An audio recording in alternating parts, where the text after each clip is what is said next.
Bonjour à tous, bienvenue sur ma chaîne vidéo. Mon nom, bien sûr, Dan Solo. Aujourd'hui, c'est un beau déballage, une belle boîte, un excellent jeu que j'attendais avec beaucoup d'impatience en version française, qui est sorti il y a un an en Kickstarter, il est enfin arrivé ici au Québec en version française, Rise to Nobility, le futur des 5 royaumes.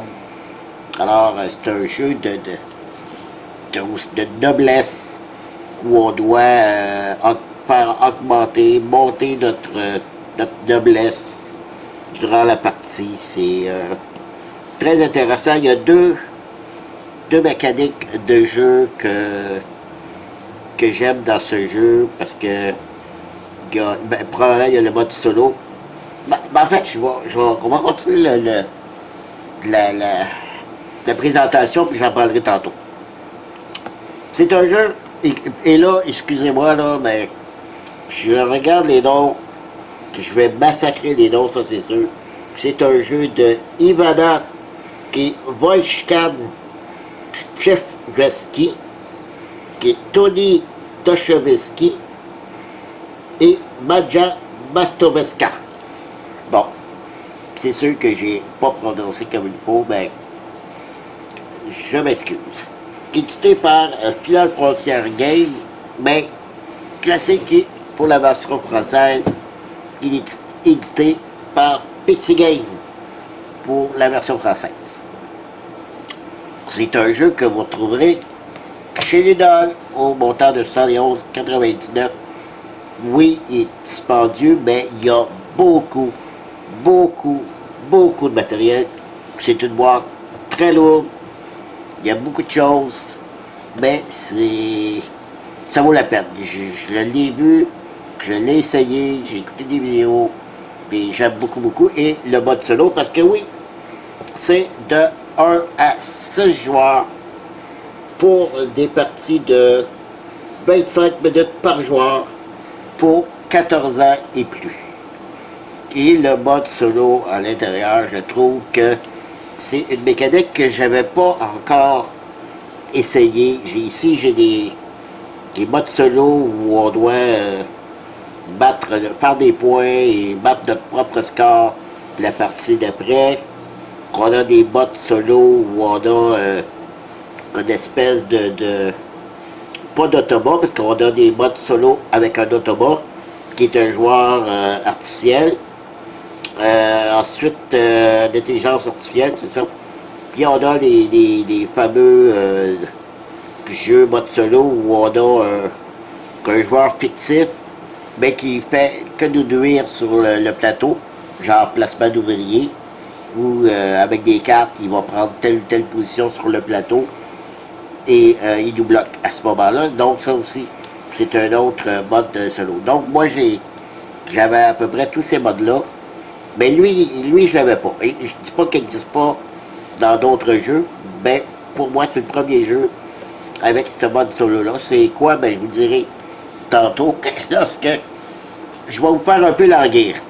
Alors, j'ouvre la boîte, parce qu'il y a beaucoup de contenu, donc on va essayer d'y aller le plus rapidement possible, pour pas que la vidéo prenne 1 heure non plus.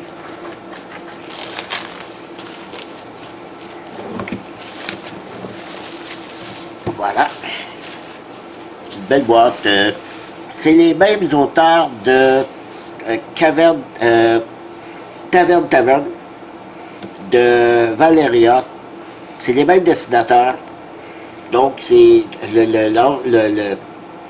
l'illustration, vous allez voir, c'est des mêmes auteurs. C'est une belle boîte. On voit qu'il y a un fini renforcé. Le nom il est un petit peu luisant, très joli. De ce côté, belle petite pochette de velours. Ok. Et là, je vais avoir beaucoup de plaisir pour dépunché parce qu'il y en a beaucoup. C'est des bâtiments. OK? Recto verso.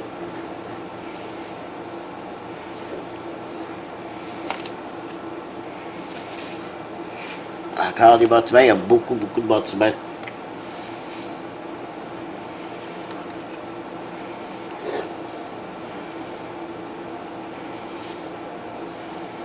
Ils sont plus sombres. C'est les mêmes. Ce sont les mêmes bâtiments. Sauf qu'on a, quand on joue, vous allez voir le plateau, on a un côté jaune, côté nuit. Je ne sais pas s'il y a une différence dans la mécanique de jeu, mais je sais qu'il y a deux côtés. C'est pour ça qu'on a des bâtiments qui sont plus sombres pour la nuit et plus clairs pour le jour. De l'argent. Ici, c'est pas des bâtiments, c'est des... Il faudrait que je regarde dans le livre de règles, mais en passant, je n'ai pas le livre de règles encore, j'espère que ça ne manque pas dans la boîte. Ben, généralement, on a le livre de règles sur le dessus de la boîte.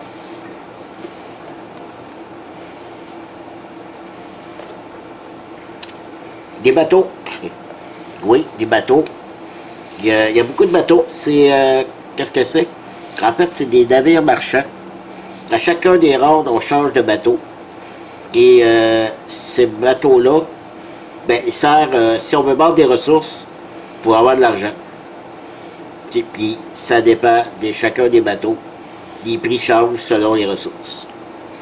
Ça ici, je crois, c'est pour une extension. C'est des dés qui vont... Des dés cartonnés qui vont servir pour une extension parce qu'il y a une petite extension à l'intérieur du jeu. C'était un Kickstarter. La seule différence qu'on n'a pas du Kickstarter, on a tout, excepté les jetons.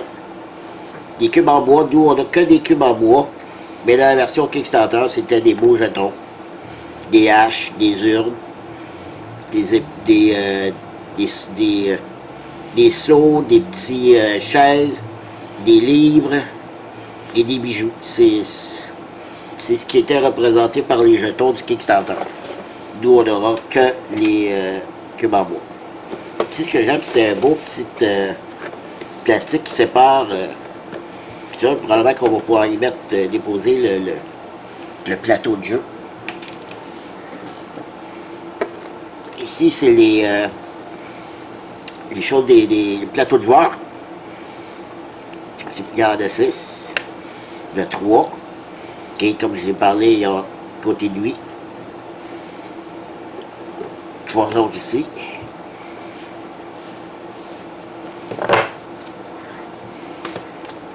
On a la piste des scores. OK. Un seul côté. Le plateau de joueurs. Ça, je vais l'ouvrir tantôt. Peu importe le plateau de joueurs, mais le plateau de jeu. Ah, là, là. Mon livre de review. J'ai eu peur à un moment donné. Alors, on va juste tasser ça ici de côté pour bien voir le livre. Tasser ça aussi de ce côté-là. Ça perd de la place. Parce que de toute façon, tantôt, je vais avoir une place pour déplier le plateau. Bon. On va essayer de faire moins de reflets. Donc, les petits jetons que je regardais tantôt, c'est des conseils de pierre. Ça, c'est pour faire des points de victoire durant la partie. C'est un jeu quand même, disons que c'est pas un jeu très compliqué, mais c'est, disons que si on compare un jeu intermédiaire et expert, ça se situerait entre les deux, entre intermédiaire et expert, selon si vous êtes un joueur habitué. C'est bien illustré.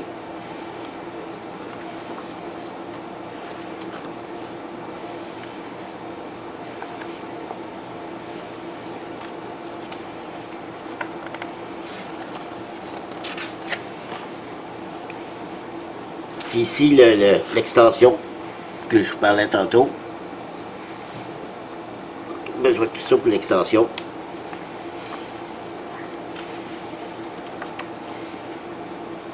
Il y a exactement 21, 22, 23, 24 pages de résumé.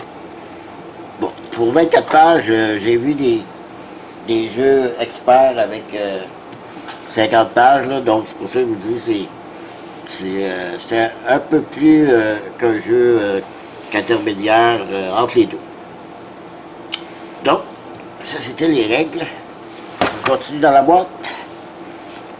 Ici, c'est une publicité pour Caverne Taverne, que tantôt j'ai dit Taverne, mais c'est Caverne Taverne. C'est leur jeu qui ont sorti il y a un an, je crois, ou un an et demi. Donc c'est fait par eux. Le petit plateau pour l'extension, qui a deux côtés.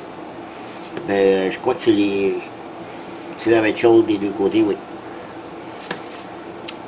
Et des meeples, des bâtiments, des petits cubes en bois, d'autres petits jetons en bois, des dés, des cartes,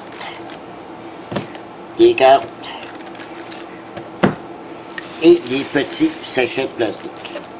Donc je mets ça de côté. OK. Je vais couvrir les cartes, tout ça, et je reviens. Voilà, j'ai mis tout en place pour vous montrer tout ce qu'il y avait de matériel. Il va me rester seulement le plateau de jeu à vous montrer après. Alors, on a 6 couleurs de dés qui, soit dit en passage, n'aime pas beaucoup parce que c'est des dés carrés. Ouais, je préfère des dés arrondis. Ça roule mieux, on dirait que, je sais pas. J'ai toujours détesté les dés carrés. Peut-être que j'irai magasiner, m'acheter 6 autres couleurs de dés, mais arrondis. J'aime pas, je trouve que même ils ont des petits dépôts.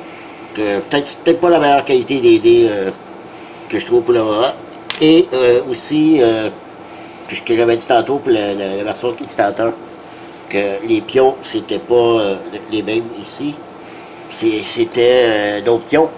Mais pour les dés aussi, dans la version Kickstarter, ce sont des dés plus stylisés. Donc on a des dés. On a 5 dés par joueur, 6 couleurs pour 6 joueurs. On a aussi des bâtiments, des petits bâtisses, de la couleur des joueurs. Que c'est pas seulement une bâtisse, là. On a plusieurs bâtisses et plusieurs petits meeples. Puis simplement sorti la couleur de chacun. Donc 6 couleurs de meeples. Des très très petits meeples. OK. 6 étoiles de couleur aussi. Ça par contre, il y en a seulement un par joueur. Que de petites bâtisses comme ça, un par joueur.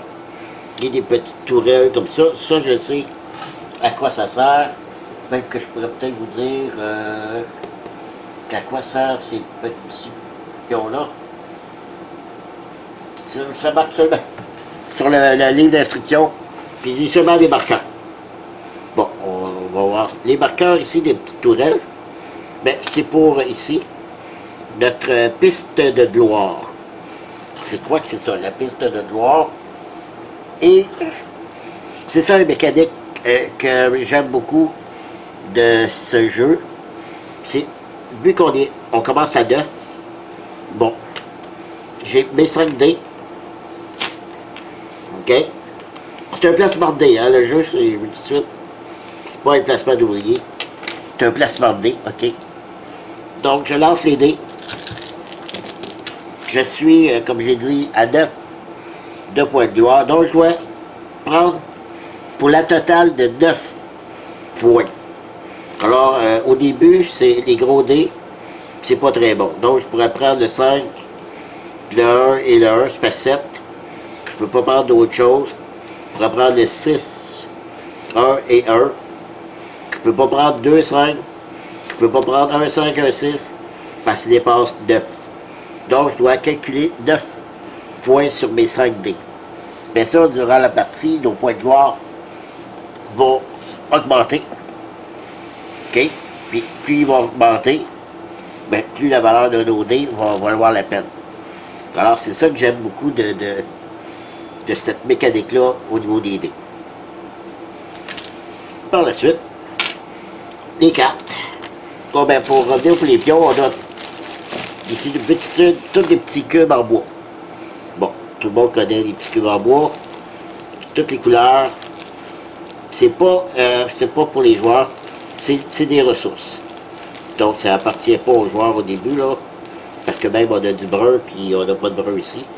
Donc, on a le blanc, le brun, le vert, le jaune, le rouge, le bleu. Ce que j'ai oublié, le jaune, je l'ai dit. Fait que c'est toutes les ressources qu'on peut ramasser durant la partie. Ensuite, au niveau des cartes, on a ici les colons. C'est avec eux qu'on va pouvoir, si on a, pour construire nos petites habitations pour accueillir nos colons. Alors ici, on a des semi-hommes, des humains, des nains, des elfes. Ah, ça me dit quoi ça, nains? Des elfes. Des elfes marins, des trobites, semi-hommes, humains, nains encore, trobites. Alors, c'est tous des mêmes noms, mais pas les mêmes illustrations, de très belles illustrations. On reconnaît vraiment la patte de la personne qui a fait la gamme des jeux Valeria, Taverne. Alors, il y en a beaucoup, beaucoup, beaucoup, beaucoup. C'est avec ça qu'on va avoir des points de victoire pour ramasser ces ressources-là pour pouvoir obtenir cette carte-là. On obtient des points de victoire, on obtient 2 petits meeples, qu'ensuite on va pouvoir aller jouer sur le plateau. Donc, beaucoup de choses à faire avec ça. Ici, on a 6 cartes d'aide, des phases d'action. Opération, action, revenu, entretien. OK, ici c'est plus en détail. Donc c'est toujours pratique d'avoir des cartes d'aide. Ici, ça je vais expliquer tantôt après. Ça c'est des cartes qui vont avec l'extension. On les appelle comment? On les appelle... ils sont pas ici. Ils sont à la fin de... Donc c'est des cartes qui vont avec l'extension. On fait des points de victoire. Des belles cartes encore. J'adore le graphique.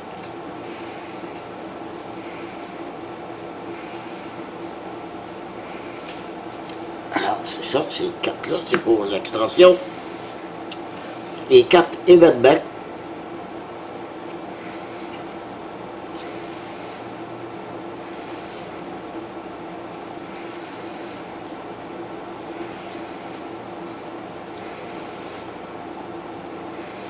Tous des cartes différentes, c'est ce qui est bien.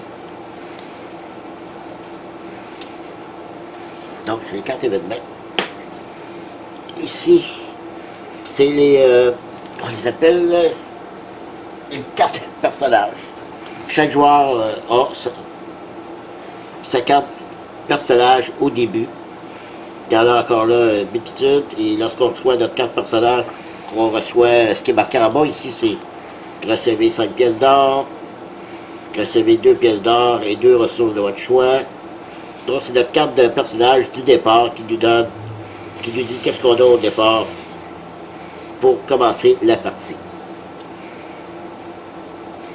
C'est assez drôle. J'aime vraiment les graphiques. Ici, je trouve ça bien ici, ce qu'on fait. C'est des cartes de mise en place. Ici, on dit la mise en place de 1 à 2 joueurs, 3 joueurs, 4 joueurs, 5 joueurs, 6 joueurs. Donc ça, je trouve ça très bien. Au lieu de tout aller chercher dans le livre, bon, comment on installe, avec quoi, qu'est-ce qu'on installe au début, puis là, on identifie clairement pour combien de joueurs C'est une très bonne idée.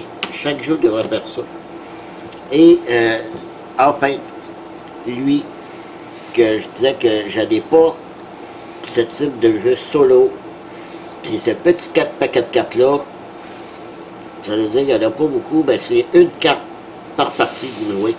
Donc, vous en avez quand même une multitude. Qu'est-ce que c'est? Ben, c'est tout simple. C'est des cartes objectifs. On pige une carte au hasard. Et pour gagner la partie, on a 10 rounds. Et on doit accomplir ce qui est marqué ici.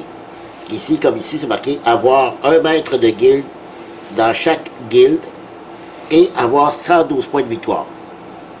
Si on n'atteint pas ça avant les 10 rounds, on a perdu la partie. Et c'est différent pour chacune des cartes. Avoir 10 apprentis, 85 points de victoire. Donc c'est tous des objectifs différents. Et ça, j'avais pas ça, ce type de jeu solo. Ce n'est pas seulement une course au point et de partie d'après de battre notre score, c'est vraiment juste de battre la carte de ce qu'on nous demande et c'est une victoire. Donc ça, j'adore, j'ai beaucoup hâte d'essayer ça. J'ai oublié de mentionner ici, c'est le pion premier joueur. Bon. Ici, c'est un petit pion pour compteur de manche. Je vous montrerai sur le plateau. Donc, je vais déplier le plateau et je reviens et ça sera terminé. Bon, ben voilà. J'ai décidé de prendre la caméra dans la main parce que le plateau est trop volumineux pour l'angle de la caméra que j'étais. Donc, c'est ça, le plateau. Grand plateau. Ici, ça va. Ici, on met les bâtiments. Ici, c'est les autres petits jetons carrés que je vous ai montré tantôt. Lorsqu'on construit des bâtiments, on va les mettre ici. On a une petite piste de points, mais c'est pas là qu'on compte les points. Ici, c'est le compteur de manches. Avec le petit bateau. On a 10 manches.